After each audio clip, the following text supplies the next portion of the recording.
Apresentamos ele, que é natural de São Paulo e reside em Salvador, Bahia, desde 1990. Especialista em terapia junguiana, presta atendimento individual e trabalha com grupos terapêuticos.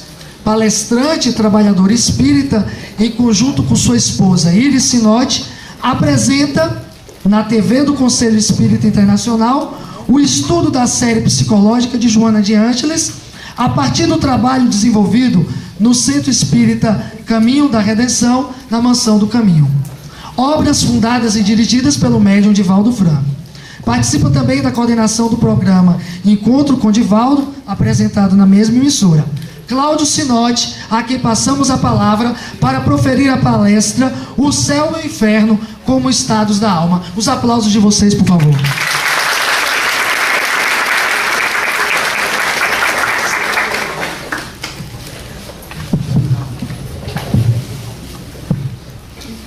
Bom dia a todos. Prazer estar aqui dando sequência a esse tributo a Kardec, a importância da gente retornar ao pensamento da codificação e perceber de que forma esses princípios podem nos auxiliar nesses dias tão desafiadores. Acho que nós vivemos um momento desafiador na humanidade, porque se de um lado avançamos enormemente nas conquistas culturais, tecnológicas, e a inteligência dá saltos que antes nós jamais imaginávamos. Por outro lado, os desafios sociais, os desafios do comportamento humano se mostram imensos.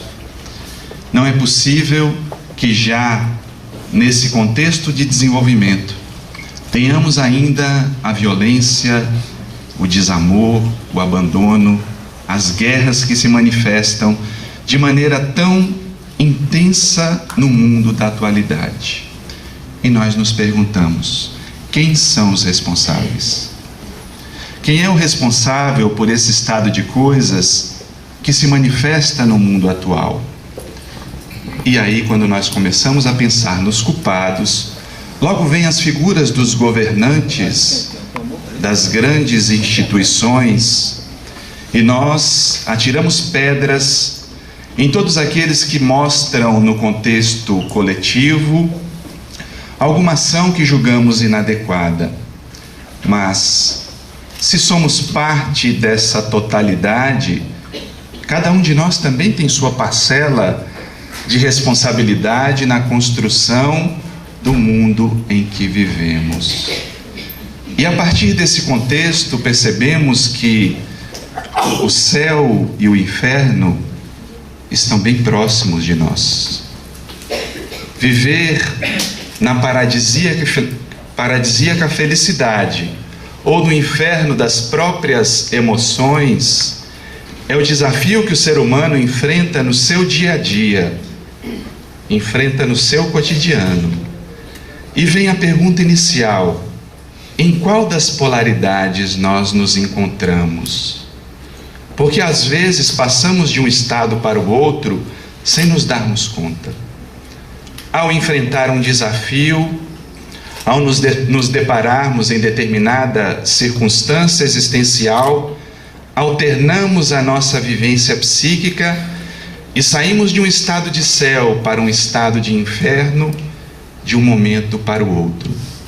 Isso nos traz a certeza de que, apesar dos avanços da humanidade, ainda não somos senhores da nossa própria alma, porque nos desconhecemos em essência. Ainda não conseguimos administrar os recursos de que somos portadores. Ainda não sabemos impulsionar as faculdades e habilidades que dispomos para conquistar uma harmonia individual que se transforme também numa harmonia coletiva, numa vida mais pulsante, mais intensa, mais profunda do ser humano, e continuamos vivendo os nossos estados infernais dentro do nosso próprio mundo. Quando Allan Kardec escreveu o céu e o inferno, que agora completam 150 anos, ele tinha em mente desmistificar tudo o que havia sido criado pelas religiões ancestrais, todas as teorias fantasiosas que davam conta de que haveria um céu ou um inferno, e esse inferno seria eterno. Porque, de certa forma, isso já participava do inconsciente de todos os povos. Todas as civilizações acreditavam que no pós-morte enfrentaríamos o resultado das nossas próprias ações na Terra. Conforme fosse a nossa existência, encontraríamos a vida no além. E é assim que encontramos a rica mitologia egípcia, no julgamento de Osíris. Como se pode ver na figura, não sei se fica clara para todos, existe uma balança no centro. Essa balança, na concepção mitológica egípcia, servia para o seguinte: de um lado seria colocado o coração daquele que acabava de morrer. Do outro lado da balança seria colocada uma pena de avestruz.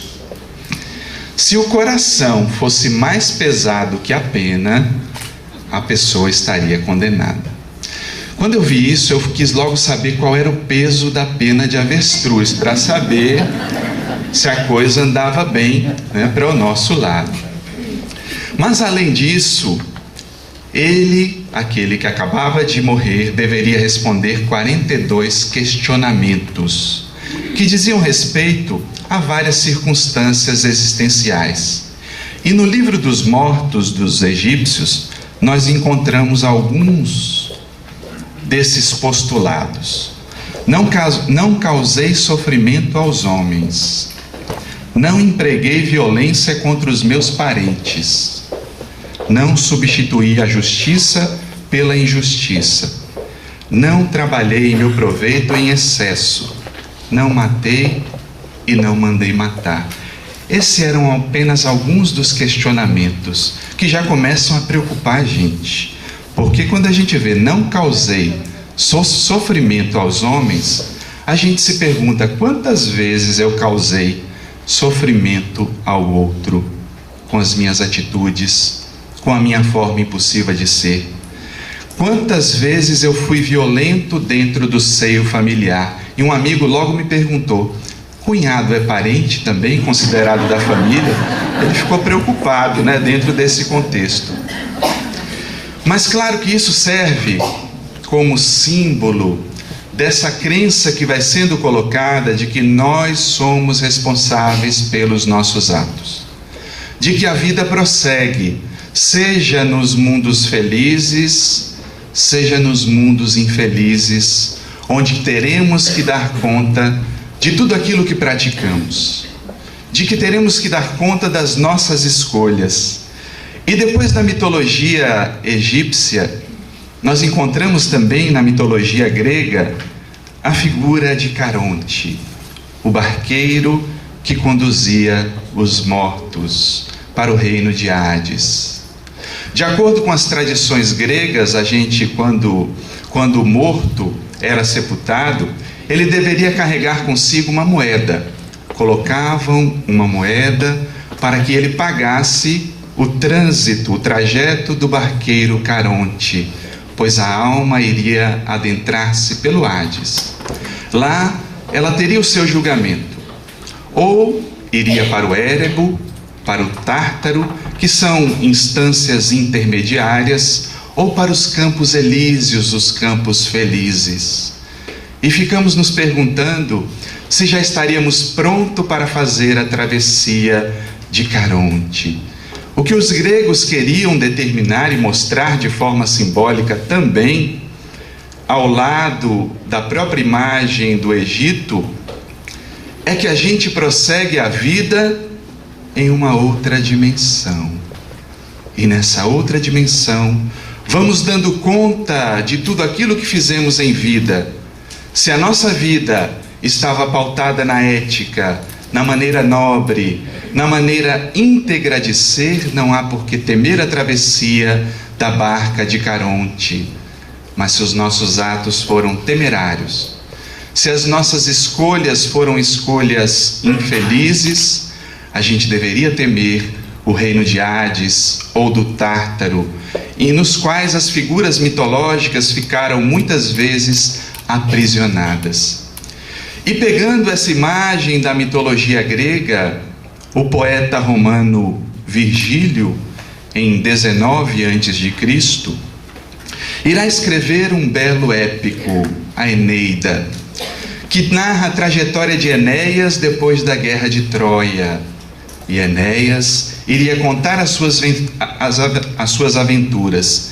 E em determinado momento da trajetória, ele traz uma frase que diz o seguinte: todos sofremos em nossos manes, manes quer dizer alma, os merecidos castigos, e em seguida somos enviados para o vasto Elísio, e são poucos os que ocupam estes prados alegres. Um Deus, então, decorridos 1000 anos, leva às águas do Lete as almas purificadas, para que, esquecidas do passado, tornem a ver a face da terra e queiram voltar a novos corpos. Então nós vemos desde a antiguidade a ideia da reencarnação. Há ainda uma ideia não muito bem delineada, mas que já trazia o próprio retorno ao corpo para que dessemos construção à tarefa que nos cabe. Porque todos nós estamos fadados à plenitude. Todos nós somos essência divina, mas o problema é que a gente não permite muitas vezes que essa essência divina se manifeste nas nossas vidas. E nos tornamos experts em dar desculpas porque não fazemos o que deveríamos fazer. Porque não agimos da forma como deveríamos agir. Porque não fazemos as escolhas adequadas como deveríamos fazer, dado o conhecimento de que já dispomos. E mesmo dispondo de um conhecimento avançado, nos perdemos na trajetória existencial. E em algum momento parece que a gente se desvia do caminho que deveria trilhar. Se desvia da jornada que deveria fazer, não em busca do sucesso externo, mas ao encontro consigo mesmo, porque esse é o grande desafio. Encontrar-se consigo mesmo. Encontrar a essência de que somos. Dante Alighieri, ele admirava muito Virgílio, tanto que Virgílio aparece conduzindo na Divina Comédia, obra na qual ele narra todas as circunstâncias mitológicas que cercavam o céu e o inferno. E é interessante que no começo da Divina Comédia, Dante diz o seguinte: no meio do caminho da vida, eu me encontrava perdido numa selva escura. E qual de nós não se encontrou em determinado momento da existência perdido numa selva escura? Que significa a busca do significado existencial, que significa encontrar-se consigo mesmo, aprofundando o olhar do autoconhecimento, e nos desviamos da trilha, e ali ele se deparava com um leopardo, com um leão e com um lobo. Quais são os nossos lobos internos? Quais são as feras que ainda nos devoram? E ali ele contava com o auxílio de Virgílio, que a pedido de Beatriz, que era uma amada de Dante que havia desencarnado, irá conduzi-lo a uma visita, em primeiro lugar, aos campos de sofrimento, e depois ele chegará aos campos felizes. E na porta, na entrada do inferno, estava escrito: deixai toda a esperança, ó vós que entrais. E essa, de certa forma, era a ideia mitológica do inferno, quando os seres perdiam a esperança de viver. E aqui a gente já tem um primeiro contato com aquilo que muitas vezes nos conduz ao inferno existencial, que é a perda da esperança. Não é à toa que vivemos num mundo onde existem tantas pessoas desesperadas. Eu ainda me desespero, eu ainda me permito desequilibrar perante os desafios que a vida apresenta, porque se ainda me permito, muitas vezes eu bato a porta desse inferno, tão bem pintado nas telas pelos autores, que retratam de maneira simbólica o que vai acontecendo dentro do nosso mundo interno, e que às vezes é tão desesperador, que alimentou que ao longo do tempo as religiões, as culturas construíssem a imagem de um inferno eterno, de um sofrimento constante, muitas vezes aproveitado pelas próprias religiões ancestrais como forma de impor o medo à população, medo que mantinha o vínculo do poder, estabelecia o contato com o poder econômico e alimentava de certa forma esse desequilíbrio. E nós nos perguntamos: onde começam o inferno e o céu? Onde tem início as paisagens de felicidade? Onde tem início as belezas do mundo espiritual, se pudermos chamá-las de céu? Onde se iniciam as paisagens do sofrimento humano, trazendo para as nossas vidas? Quando é que eu permito que o sofrimento faça parte do meu ser e eu não vejo a possibilidade de transformar essas paisagens sofridas? Em que momentos eu permito que uma nova energia ganhe força, se adentre em meu ser, me impulsione para novas descobertas? Porque a partir disso, nós percebemos que céu e inferno não são exatamente instâncias físicas para onde iremos. Essas instâncias já começam conosco. Por isso Allan Kardec, de forma sábia, irá escrever em O Céu e o Inferno: o inferno está por toda parte em que haja almas sofredoras, e o céu igualmente onde houver almas felizes.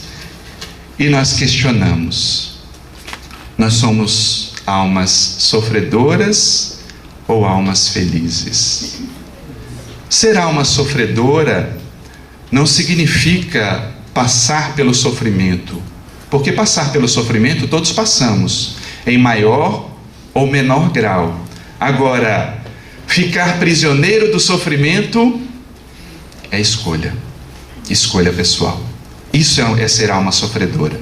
Quando nós escolhemos que o sofrimento faça parte das nossas vidas, nos agarramos a esse sofrimento, nos agarramos a esse papel de vítima, e como diz Joana de Ângeles em sua obra psicológica, nos unimos a esse sofrimento e não queremos largar de jeito nenhum, porque isso gruda na nossa identidade. Ser vítima, para algumas pessoas, parece que é a forma de conquistar energia, simpatia dos outros. E como a vítima suga energia. Não sei se vocês já passaram pela experiência de sentar ao lado para conversar com a pessoa que se queixa 24 horas por dia. 24 horas por dia. A gente sai estafado. A gente não aguenta mais, porque queixa é queixa. E se você traz alguma solução para o problema, a pessoa não aceita. Ela dá uma desculpa porque aquilo não vai funcionar na vida dela. Ela sempre tem algo para fazer com que o sofrimento seja a sua identidade. E vamos fazendo da nossa história a história de uma vítima. Quantas coisas a gente escolhe para servir como suporte da nossa vitimização. os genes que carregamos. Quantas vezes a gente culpa essa herança paterna ou materna por não nos ter brindado com algumas características que a gente julga que nos trariam mais felicidades. E não aprendemos a lidar com a dinâmica de transformação que a vida traz. Tudo vira motivo de queixa. Se eu fosse me queixar dos fios de cabelo que foram embora, eu teria muitos motivos para me queixar, porque eu vejo as fotos da infância, aquele jovem de cabelos cacheados, aquele menino, né? E fico me imaginando fazendo palestra e o vento batendo. Já imaginou? Se eu fosse me queixar. Mas certo dia eu li que não cai um fio de cabelo, não é verdade? Sem que Deus permita. Eu acho que chegaram várias solicitações a Deus. Pode cair um fio de cabelo? Pode. Ou então ele já assinou, né, para o lote. E assim a gente faz com o nosso corpo. Começamos a reclamar dessas características que são a nossa singularidade. Começamos a nos queixar da família em que nascemos, porque dentro dessa família não daria para ser outra coisa, com esses traumas que sofri. Mas se pensarmos no contexto espiritual, nós não temos também uma coparticipação e uma responsabilidade para nos unir novamente a esse seio familiar? Não caímos por acaso de paraquedas dentro de uma família. Ela é uma realidade espiritual que se conjuga para que nós nos reharmonizemos, para que aprofundemos os laços de afeto e sigamos na nossa jornada rumo à plenitude. Por isso não dá para se queixar. O céu e o inferno estão dentro de nós. São escolhas.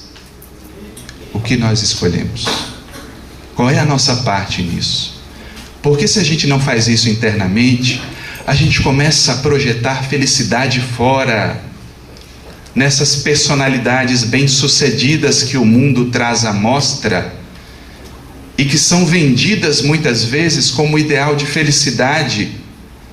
Mas a gente não se pergunta o inferno pessoal, particular que eles vivem, o preço que pagaram para se tornarem pessoas bem-sucedidas. Quantos exemplos! Quando nós vemos a figura de Robin Williams, que fascinou tantos, quantos filmes belos, que alma que podia trazer à tona características de mobilização, de humor, de sensibilização. Quantas lágrimas ele proporcionou a partir da sua vida, quantas pessoas também auxiliou. Mas infelizmente isso parece não ter sido suficiente para que ele salvasse a si mesmo, para que ele mergulhasse na essência do próprio ser. Vemos na fala de um dos seus personagens em Sociedade dos Poetas Mortos: Carpe diem, aproveitem o dia, meninos, façam de suas vidas uma coisa extraordinária. Há poucos dias eu lia um pouco da biografia de Robin Williams, tentando entender essa personalidade, e ele narrava suas dificuldades da infância. Teve uma família que lhe proporcionou recursos financeiros, mas ao mesmo tempo isso foi ao custo do abandono da presença. Os pais não eram figuras tão presentes, e aquele menino passou a se defender da forma como acreditava que podia se defender. Em certo momento da vida, ele percebeu que podia ser engraçado para as pessoas, e ele tinha o dom para aquilo, porque as multidões riam e riam ainda dos seus filmes, das suas exibições, mas aquilo se transformou num mecanismo de defesa para as dores da própria alma. Enquanto ele fazia a alegria de muitos, em seu psiquismo interno, em sua alma, ele vivia o estado do inferno. E ao tempo que foi conseguindo sucesso, conquistando fama, que lhe trazia conforto, comodidade por um lado, Por outro, ele ficou refém dos aplausos. Uma autora diz que ele desenvolveu a síndrome do love me, síndrome do me ame. Ele queria ser amado, ele queria ser festejado, queria ser aplaudido, mas quando as plateias iam embora e ele se encontrava no seu camarim, vinha a solidão. Buscou o álcool, buscou as drogas, como companhia ilusória para tentar lidar com aqueles momentos de dor, de angústia. Infelizmente não teve resistências e deu fim à própria vida de maneira lamentável. Claro, não estamos julgando a vida de um ser, porque cada ser vive experiências peculiares e nós não sabemos o que escolheríamos se estivéssemos na pele, na camisa de determinada pessoa. Mas nós podemos saber o que fazemos com as nossas vidas. Podemos saber as escolhas que fazemos. Por isso, o desenvolvimento do ser deve ser voltado para algo mais profundo do que a projeção de imagem, que talvez traga aplausos de fora, mas não realiza internamente. O importante não é exatamente o papel que eu desempenho no mundo externo, se é um papel visível ou invisível para a maioria das pessoas, mas a forma é como eu interajo nesse papel. Isso é que dá harmonia para a vida. Para que a gente estivesse hoje neste ambiente, foi necessário que alguém limpasse o ambiente, preparasse o ambiente. E por conta dessa ou dessas pessoas, nós temos momentos de troca de ideias, de reflexões. Ou seja, o todo vai se formando com as partes que se encadeiam. Se essas partes estão harmônicas entre si, o todo viverá harmonia. Mas se há desarmonia em alguma das peças, o todo se mostrará de maneira desarmônica.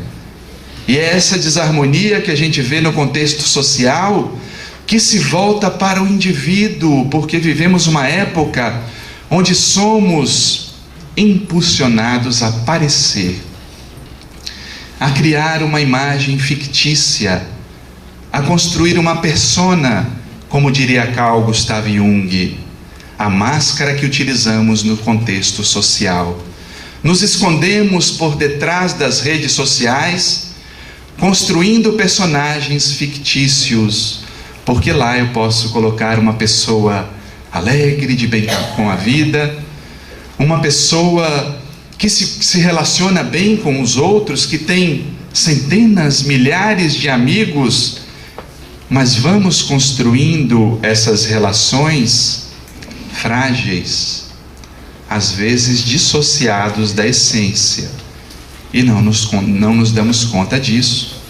Certa feita eu estava num consultório médico, aguardando ser atendido, e uma jovem ao lado não desgrudava do celular, a rede social, porque se é uma bênção a tecnologia, tem horas que ela se transforma num inferno. E eu não sei se existe obsessor pior do que grupo de WhatsApp. Principalmente quando você é colocado no grupo sem que você tivesse solicitado, e aquilo vira um inferno se você não sabe lidar com aquilo. Mas a jovem estava ali clicando em certo momento, porque terapeuta é curioso, gosta de ficar observando o contexto, palavra para dizer que fica olhando a vida dos outros também. E eu vi que ela colocava kkkk. Mas ela não estava rindo, ela estava triste. Quantas vezes a gente faz isso e não se dá conta? Nos dissociamos das nossas emoções. O que a gente coloca para fora não condiz exatamente com a nossa alma. Criamos uma personagem para conviver no mundo, mas essa personagem está distante da essência que somos. Esse é o problema da neurose dos dias atuais. Não é problema da tecnologia. A tecnologia cumpre a sua função. É o ser que dissociado de si mesmo, não sabe fazer uso das ferramentas que dispõe. E aí vamos sendo invadidos por imagens, vídeos, mensagens, a grande maioria de teor autodestrutivo, que vão modelando nossa mente, nossa forma de pensar, nossa forma de sentir, nossa forma de ser. E a gente não se questiona, não se dá conta de, como o colega falou anteriormente, do livre-arbítrio que dispomos para fazer as nossas escolhas no dia a dia. Aonde está o ser que somos nessa trajetória? Porque se abandonamos esse ser, passamos a construir o inferno. Por isso dirá Joana de Ângeles: a educação, a psicoterapia, a metodologia da convivência humana devem estruturar-se em uma consciência de ser antes de ter. De ser ao invés de poder. De ser, embora sem a preocupação de parecer. Quanta sabedoria em breves linhas. Estruturar-se em uma consciência de ser antes de ter. Quanto das nossas vidas nós voltamos ao ter? Ficamos angustiados para a conquista do mundo, dos valores que o mundo proporciona. Isso não seria um problema se ao mesmo tempo estivéssemos desenvolvendo a nossa alma, os nossos valores, as nossas virtudes. Mas se não temos noção do valor próprio que possuímos, passamos a colocá-los nas coisas que estão ao nosso lado. Nos angustiamos pelo que não temos. Nos angustiamos pelo que temos porque sabemos que podemos perder aquilo que temos. Em última instância, vamos perder porque nem esse corpo é nosso. Ele volta à energia universal. A essência permanece, a alma. E o que estamos fazendo da essência? Estamos buscando uma estrutura de poder? E quando falamos poder, não falamos apenas de cargos governamentais ou dentro das instituições, porque muitas vezes exercemos poder com o outro dentro de casa. Queremos cercear o outro da sua forma de pensar, de agir. Queremos que ele pense igual a nós. Queremos que ele faça escolhas iguais às nossas. E nos queixamos. Uma das grandes queixas dentro dos ambientes religiosos que eu vejo é porque o companheiro ou a companheira não vem junto para o centro. Mas ele bem que podia estar aqui para ouvir essa palestra hoje, porque é para ele. A gente não pega nada da palestra para a gente, tem que ser para o outro. Ele, eu digo ele porque os maridos, coitados, normalmente são as vítimas frequentes. Eu disse que vou criar o sindicato dos maridos para ver se consigo proteger essa classe um pouco. Mas a gente se queixa porque o outro não fez a escolha que nós fizemos. Mas aí vem a pergunta: quem é que ele tem como modelo da escolha que foi feita? Porque se esse modelo não demonstra em sua escolha uma atitude diferente, ele vai olhar e dizer: bicho, essa religião não está prestando muito, porque continua da mesma forma. E aí nós vemos que as relações de poder vão participando da nossa vida em todas as instâncias.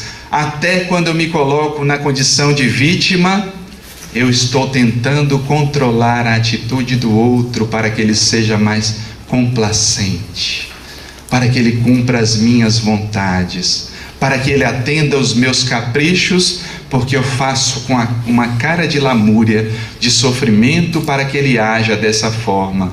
E não contente com isso, buscamos o parecer ao invés do ser.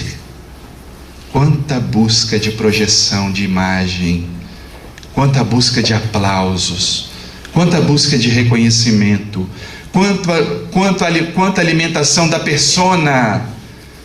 Porque se estamos ocupados em alimentar o nosso ser, não importa muito se o outro me vê de uma forma diminuída, porque eu sei o meu valor, e em última instância somos todos filhos de Deus, somos essência divina, a plenitude é a meta de todos, então temos que nos esforçar para conquistar esse céu, mesmo que a nossa vida pareça um inferno, mesmo que as circunstâncias externas sejam desafiadoras, e a vida coloca desafios na nossa vida, não para nos punir, mas para nos impulsionar à transformação, para construirmos novas lentes de ver a vida.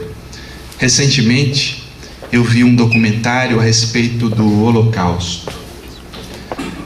E esse documentário trazia a trajetória de algumas pessoas que passaram pelas experiências dolorosas dos campos de concentração. As pessoas não responderam da mesma forma àquela experiência. Algumas trazem as suas marcas até hoje, nelas, nos filhos, nos netos, nas gerações. Algumas escolheram ficarem reféns do sofrimento, não que menosprezemos de forma alguma esse sofrimento, mas outros, mesmo tendo vivido aquela experiência, decidiram aproveitar aquele contexto para crescer, para desenvolver um novo olhar sobre a vida, para dizer: eles podem ter feito isso com meu corpo, mas jamais aprisionarão minha alma, porque isso é escolha própria. Dentre esses exemplos, encontramos a figura extraordinária de Viktor Frankl, que, criando a logoterapia, a terapia da busca do sentido existencial, irá dizer: a vida humana tem sentido sempre e em todas as circunstâncias.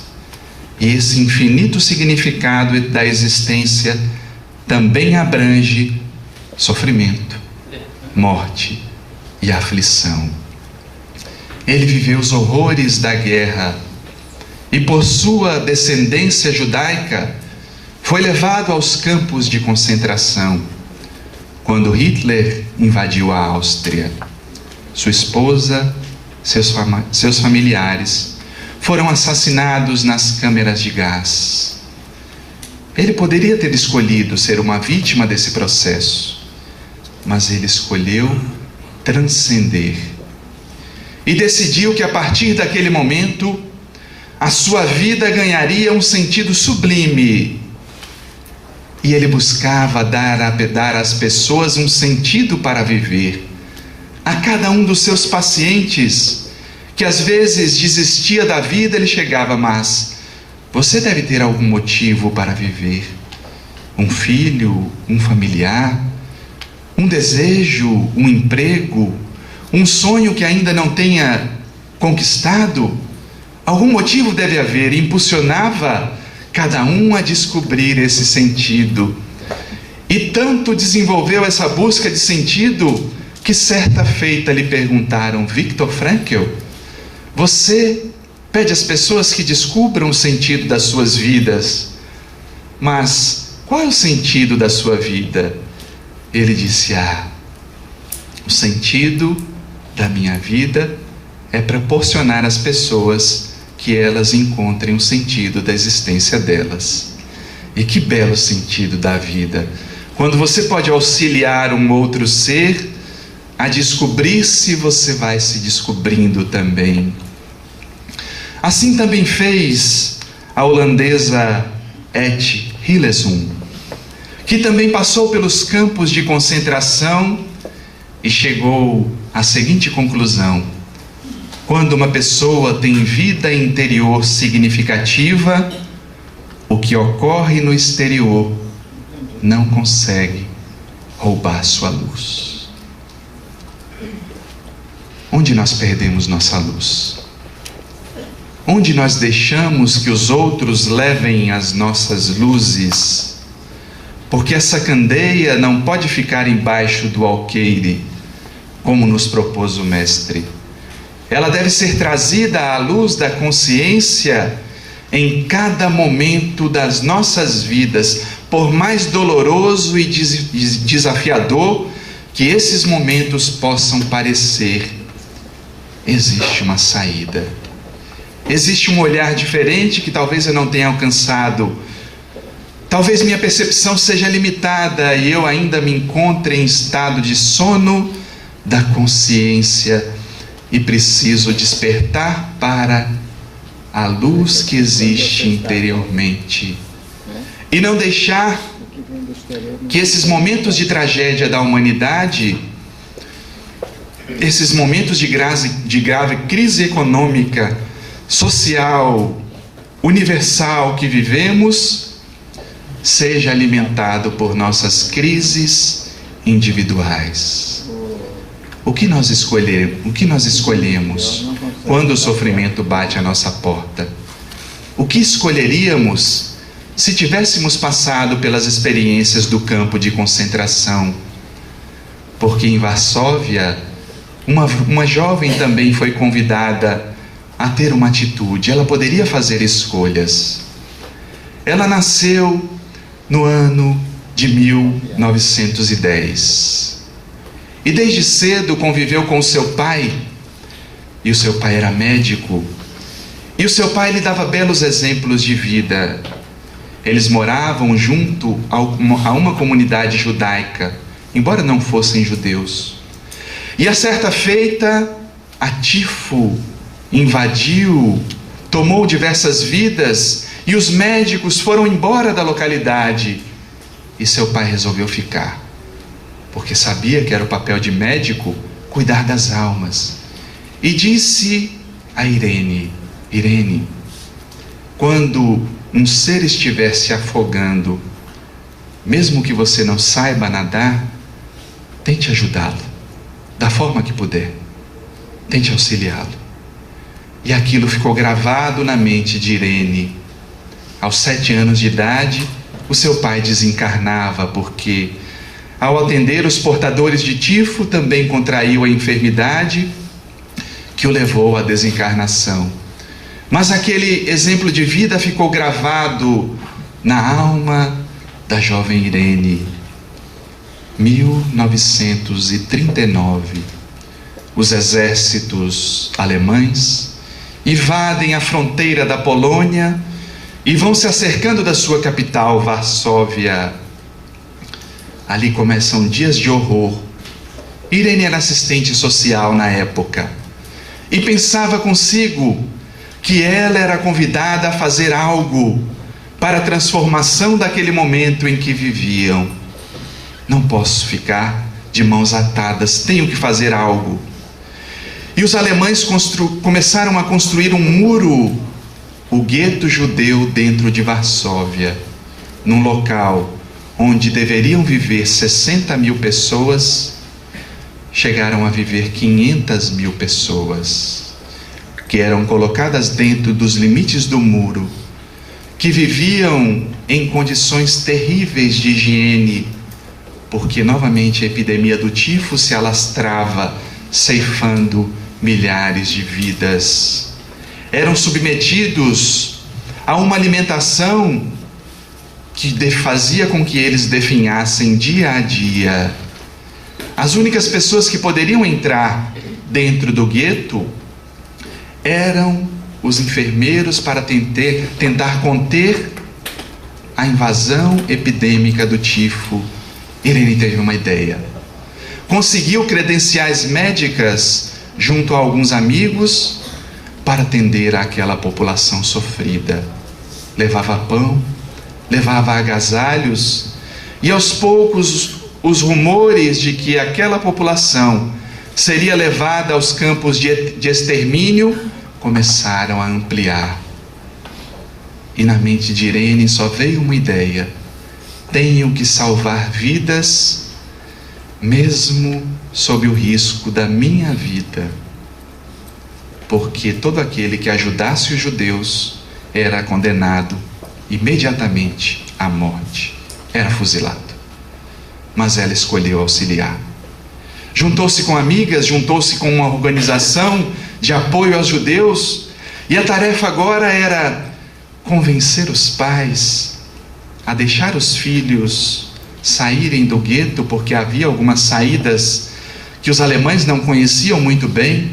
Haviam os próprios canais de esgoto pelos quais ela passaria e conduziria as crianças. Havia as ambulâncias que poderiam camuflar algumas crianças. E ela tinha em mente que deveria salvar o máximo de pessoas que pudesse, o máximo de pessoas. E os pais, desesperados, perguntavam a ela: mas você garante que a minha filha, o meu filho, sobreviverá? Eu não posso garantir isso. Não posso dar essa garantia, mas se eles ficarem aqui, eu garanto que eles morrerão. E os pais, desesperados, alguns deles cediam, entregavam nas mãos de Irene e de seus ajudantes, que juntavam-se na organização, a vida dos seus filhos. Irene teve um cuidado. Ela anotava ao lado do nome judeu o novo nome cristão que aquelas crianças iriam receber, porque essa era a condição para que eles não fossem perseguidos pelo nazismo. Deveriam ter uma nova identidade. Aquelas crianças que só falavam o Yiddish deveriam aprender correntemente o polonês, a fazer o sinal da cruz, a rezar um Pai Nosso, ao menos para passarem despercebidas pelos guardas, se fossem questionadas nas ruas. E rapidamente Irene mobilizou-se, todas as noites, todos os dias, incansavelmente. Percorria os guetos, vestindo-se de enfermeira, convencendo as famílias, salvando vidas. No final da Segunda Guerra Mundial, contabilizavam-se 2.500 crianças salvas por Irene, por suas ajudantes, pela bravura de uma mulher que não temeu o inferno que se estabelecia, escolheu as paisagens da consciência tranquila, de fazer o que pode ser feito. A Gestapo estava no seu encalço e percebeu a movimentação de Irene, e ela foi aprisionada. Aprisionada, torturada, batiam-lhe nas mãos e nos pés, torturavam-no para que ela entregasse os componentes do grupo, e ela resolveu silenciar. Não iria entregar ninguém. Era uma escolha pessoal, mesmo que isso custasse a sua morte. Depois de 3 meses de tortura, finalmente chegava o dia que parecia de ser o dia do fuzilamento. Seu nome foi chamado junto com outras companheiras. Mas a organização que a acolhia conseguiu, de certa forma, dar um incentivo financeiro a algum dos guardas, e a vida de Irene foi poupada, sem que ela soubesse, sem que ela participasse daquilo. Ela queria morrer com as companheiras, mas ao mesmo tempo percebeu: se as circunstâncias fazem com que eu permaneça viva, eu darei um sentido a isso. E ela deu um sentido. Mesmo vivendo em cadeiras de roda por conta das torturas, ela seguiu buscando, depois da guerra, a identidade daquelas crianças para devolvê-las ao seio familiar inicial. Aquelas famílias que sobreviveram, algumas delas puderam ter seus filhos de volta por conta da bravura de uma mulher. Essa enfermeira notável, que dizia que ajudar cada dia alguém tem que ser uma necessidade que saia do coração. Uma necessidade que saia do coração. E aí estão algumas das fotos dos filhos e netos daqueles que puderam ser beneficiados pela generosidade de uma mulher que, vivendo numa época que poderia ser considerada o maior dos infernos, escolheu para si o reino dos céus da consciência livre. E é esse reino que nós somos convidados. Irene não recebeu os aplausos da multidão, porque depois da invasão alemã, logo a Polônia foi invadida pela União Soviética.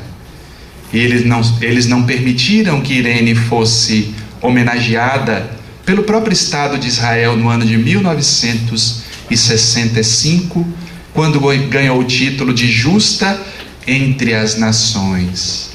Ela continuava na sua vida singela de assistente social, mas com a alma nobre. O seu nome passou a ser lembrado de forma mais intensa a partir do ano 2000, quando jovens norte-americanas começaram a estudar a história da humanidade e viram no exemplo de Irene um belo exemplo a ser seguido.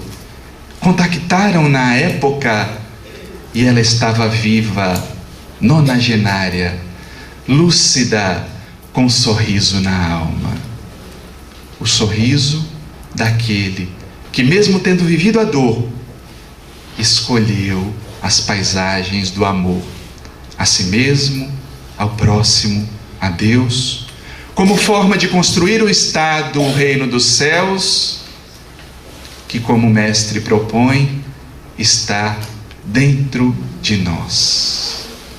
O reino dos céus está dentro de vós.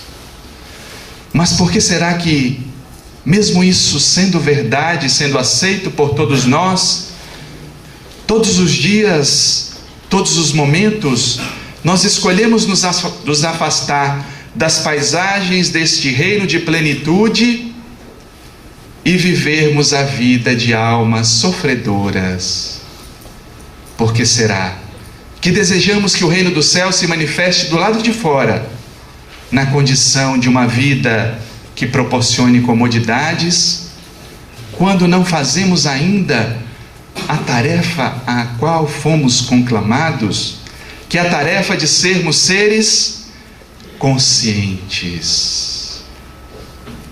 Quando Allan Kardec nos traz as recomendações de o céu e o inferno, que ora completam 150 anos de existência, rendemos graças ao codificador, porque não foram poucas noites que ele não pôde dormir, ou que teve poucas horas de descanso, porque durante o dia ele trabalhava, e à noite seguia prosseguindo nas investigações, nas pesquisas.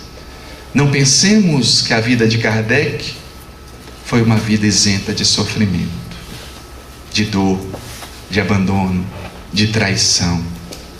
Ele passou por tudo isso também. Mas ao mesmo tempo, ele escolhia as paisagens internas, e quando a situação se tornava densa, dirá ele em obras póstumas: em pensamento, eu me elevava às regiões superiores, em sintonia com os espíritos nobres, e dali auria as forças necessárias para construir um estado psíquico favorável para enfrentar os desafios que a vida apresenta em cada um. Portanto, minhas amigas e meus amigos, quando a balança de Osíris for pesar o nosso coração, que o nosso coração, simbolizando a nossa alma, esteja plena de virtudes, esteja plena de amorosidade, esteja plena de escolhas conscientes, para que possamos alçar os voos da alma, que não temamos a travessia da barca de Caronte, porque lá, no reino pós-vida, encontraremos o resultado das nossas próprias ações. Mas se porventura estivermos perdidos no caminho da nossa vida, como se encontrava Dante, sempre é tempo de retornar o nosso caminho, retornar à busca do equilíbrio, retornar à trajetória, porque mesmo que construam grades que cerquem o nosso corpo, jamais permitamos que encarcerem a nossa alma, a nossa essência. E quando fizermos isso, estaremos construindo dentro de nós o reino dos céus. Muito obrigado a todos vocês.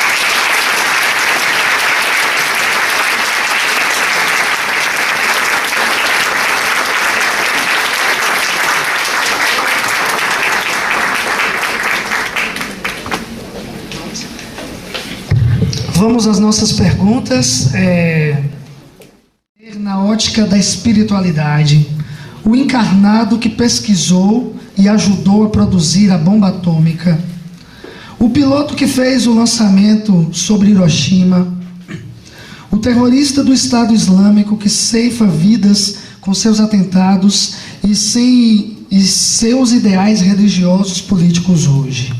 Se todos são almas sofredoras que passam nesse planeta por um processo de evolução e escolheram vir, obrigado e parabéns pela excelente apresentação, Raimundo, não é isso? Para responder tudo a gente faz um seminário. Vamos por partes, né? Bom, quando traz a questão, por exemplo, da bomba atômica, o que mobilizava a construção da bomba atômica é o princípio da utilização da energia. O princípio de utilização da energia não é algo nobre, é algo que pode ser canalizado de forma nobre. O problema é a distorção de algo que pode impulsionar o ser. Então, a energia ela pode ser considerada como sendo neutra, que pode ser utilizada tanto para o bem quanto para o mal, a partir das escolhas que fazemos. Se o nosso estado interior é de guerra, as nossas escolhas de todo o material que temos à nossa volta, tudo que temos ao nosso redor se transformam em armas para violentar, para que nós consigamos nos sobrepor sobre o outro. Portanto, não é culpa da espiritualidade isso. Isso é questão de escolha da humanidade. O avião que pode carregar bombas pode servir para conduzir as pessoas de um lado para o outro. Afinal, devia e deve ser essa a finalidade, não é verdade?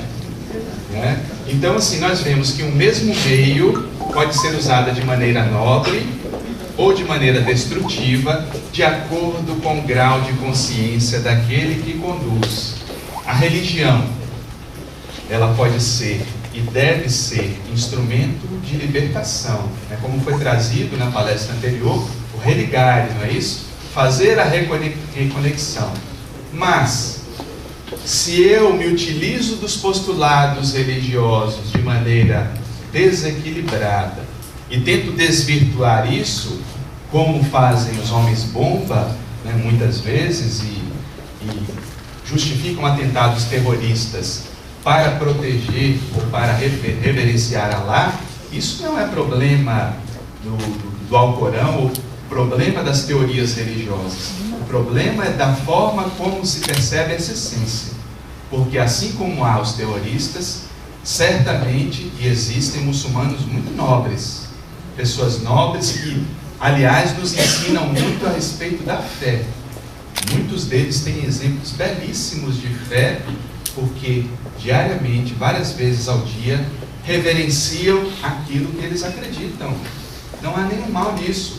O mal é quando o meu olhar limitado, os meus impulsos egóicos desvirtuam o que está ao meu lado e que pode ser canalizado e utilizado de forma nobre. Esse é o mal. A essência deve ser formulada, intencionada, direcionada de maneira positiva. Se há desvirtuamento disso, é o ser humano que se perdeu de si mesmo. Cláudio, quem são os alemães que fizeram o Holocausto? Quem são os alemães, os negros, os indígenas que foram e são ainda hoje vitimados do Holocausto e do extermínio? Porque são algozes e vítimas no passado e hoje? Eu prefiro acreditar que dentro de mim existe um Hitler que é capaz de fazer tudo aquilo que ele fez. Porque se ele foi ser humano, como eu, e foi capaz das maiores atrocidades, essa potencialidade de mal existe em mim, esse ditador, existe em mim aquele que escraviza as pessoas, existe em mim esse que violenta o outro se eu não tiver olhos abertos. Mas, por outro lado, se existiu na terra um homem como Jesus, que foi capaz de amar, foi capaz de se relacionar com o Pai de forma tão intensa, eu acredito também que isso exista dentro de mim. E que isso seja questão de escolha, dia a dia. Eu não sei efetivamente quem foram os alemães, a gente pode trazer, porque como foram vários, cada um traz a sua trajetória. É claro que como povo, eles devem ter uma razão de ser para agirem daquela forma, o que não justifica o mal que tenham feito. O problema não é da nacionalidade. Espírito tem nacionalidade? Não tem. Espírito não tem nacionalidade. Portanto, a gente não pode culpar uma nação pelos males que foram feitos, porque aquilo também tinha a sua parcela de escolha individual. Hitler não fez aquilo sozinho.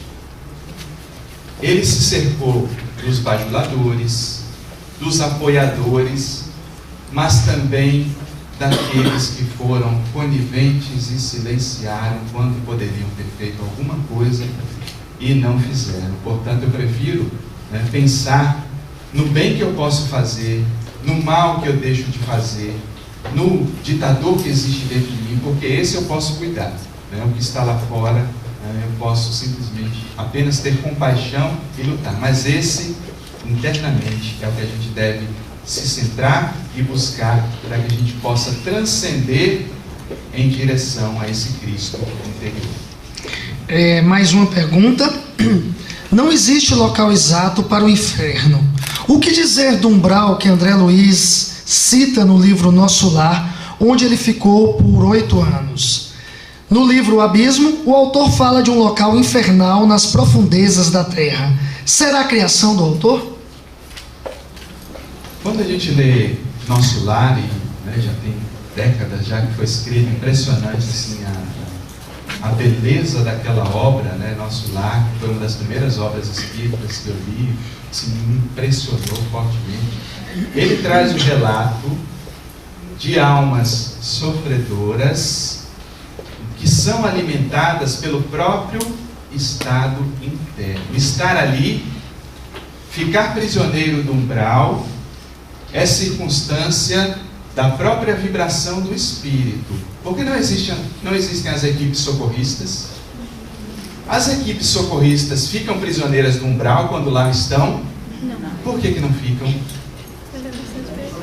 Porque vibram em outra dimensão, em outro diapasão. O problema não é o local físico. Ali entidades nobres também circulam em busca daqueles que já têm condições de se libertar, como fez André Luiz. E chegou a determinado momento, conseguiu ter aquele halo, suspirar, ter a consciência, e aquilo proporcionou que ele fosse acolhido. Ele era prisioneiro do umbral, porque, em essência, ele era prisioneiro de si mesmo. E aí nós vemos a obra de André Luiz, a obra de Manuel Filomeno de Miranda também está rica de exemplos. Eu prefiro não comentar o Abismo porque eu não li, eu não posso falar de algo que eu não li e não estudei profundamente. Claro, mas a gente deve se cercar e perceber onde nós começamos a construir o nosso umbral particular, que é o nosso inferninho que nos circula diariamente. O mundo espiritual não está aqui, não está ali. Como Jesus dizia a respeito do reino dos céus. O reino dos céus não está ali, não está num lugar circunscrito. Mas, se eu me permito ser alma sofredora, ou seja, passar pelo sofrimento e escolher me identificar com o sofrimento, certamente encontrarei essas paisagens, seja do umbral, seja que nome eu queira chamar, mas encontrarei o reflexo do meu próprio nível de consciência. Mais alguma pergunta, plateia?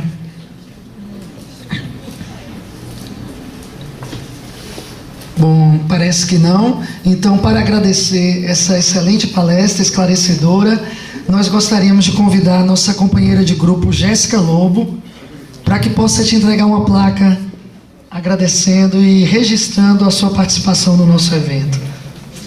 Os aplausos de vocês.